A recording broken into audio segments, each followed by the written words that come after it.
Olá pessoal, meu nome é Álvaro Adilson, sou aluno de Engenharia Civil.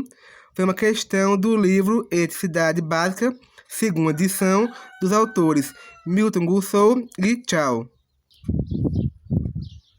O capítulo em questão será o capítulo 4, intitulado Circuito Série de Corrente Contínua.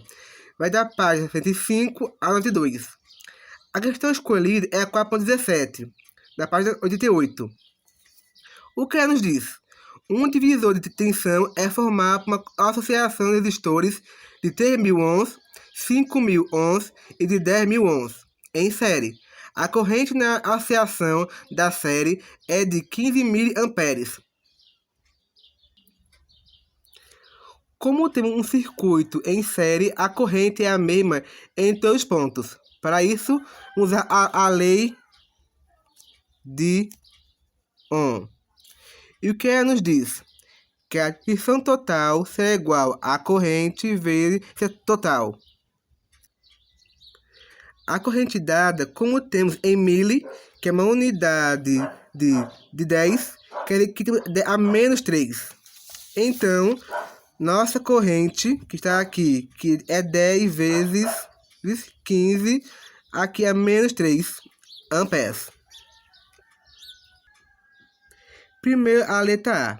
O que ela pede? A queda de tensão através de cada resistência. Como a tensão total é dada para a corrente vezes R total, como é que é de cada um separado, tem que fazer cada um. Então, a resistência da primeira será a corrente que aumentou os pontos, vezes a resistência menos resistor. Então, temos que V1 será I, ou seja, 15 vezes 10 a menos 3 amperes, resistência da primeira. A sua resistência é 3.000 ohms, o que nos dá uma tensão de 45 volts. Tensão do segundo, novamente a corrente aqui igual, porque é a mesma. A sua resistência é de 5.000 ohms, portanto, 35 volts. E por fim, a tensão no terceiro, novamente a corrente, vezes 10 a menos 3 amperes, a sua resistência é de 10.000 ohms. Portanto, o valor final, 150 volts. Letra B, tensão total. Logo, precisaremos da corrente novamente, isso é total. Ou seja, R total será a soma de R1 mais R2 mais R3. Portanto, R total será R1, 3.000 ohms, mais R2, 5.000 ohms, mais R3, 10.000 ohms. O que nos dá um total de RT igual a 18.000 ohms. Portanto, VT que ele pede será a corrente 15 vezes 10 a menos 3 amperes vezes o total, 18.000 ohms. Tensão total, então, será dado por 270 volts. Por fim, letra C, esse total, que é basicamente só somar as individuais. R1 mais R2 mais R3. Portanto, esse total será R1, 3.000 ohms, R2, 5.000 ohms, mais R3, 10.000 ohms. Somando todo, temos 18.000 ohms. Esse é o resultado final. Muito obrigado por assistir e até outro dia. Olá pessoal, meu nome é Caroline. Vou resolver essa questão 4.20 do capítulo 4 do livro Eletricidade Básica, segunda edição. O enunciado da questão diz o seguinte: calcule os valores da tensão nos pontos A, B, C e D que aparecem no circuito da figura abaixo em relação ao terra. A figura é essa daqui. Então, basicamente, a gente vai fazer um cálculo normal e só ao final é que a gente vai calcular em cada ponto, a tensão em cada ponto. Eu anotei aí os dados que a questão já nos dá. E como se trata de um circuito em série, a resistência total é dada pela soma das resistências.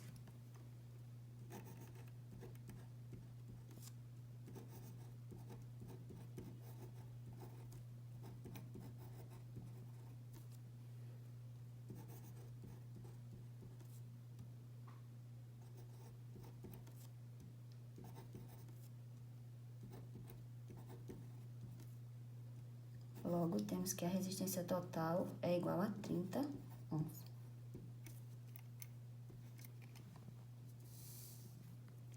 E para o cálculo da corrente total, utilizamos a lei de Ohm. Ela vem assim, é só a gente isolar a corrente, que teremos tensão sobre resistência.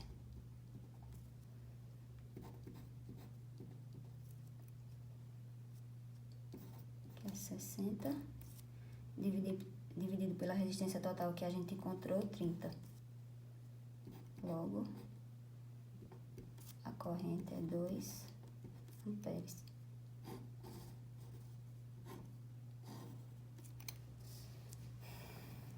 Então, como o circuito é em série, a corrente se mantém a mesma em todo o circuito.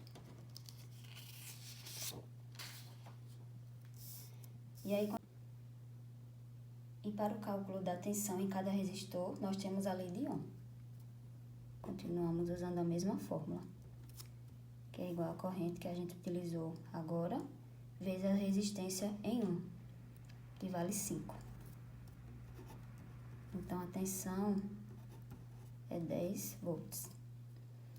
Para a resistência 2, o resistor 2, temos que ver, é igual a 2 vezes 10.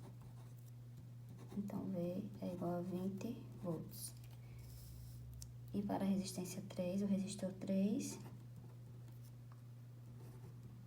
2 vezes 15, que é igual a 30 volts.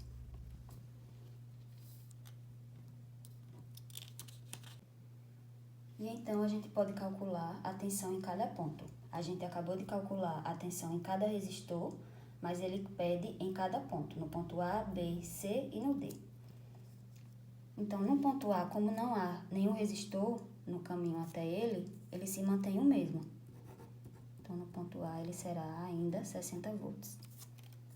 Já no ponto B, ele passa pelo resistor 1, que tem esse valor de tensão 10. Então, no ponto B, será o valor do ponto A, 60 menos 10. 50 volts. No ponto C, a gente pega o do valor anterior, 50, menos a tensão que a gente achou anteriormente, 20. Então, no ponto C tem 30 volts. E no ponto D, a gente pega o anterior também, 30, menos a tensão que a gente encontrou anteriormente.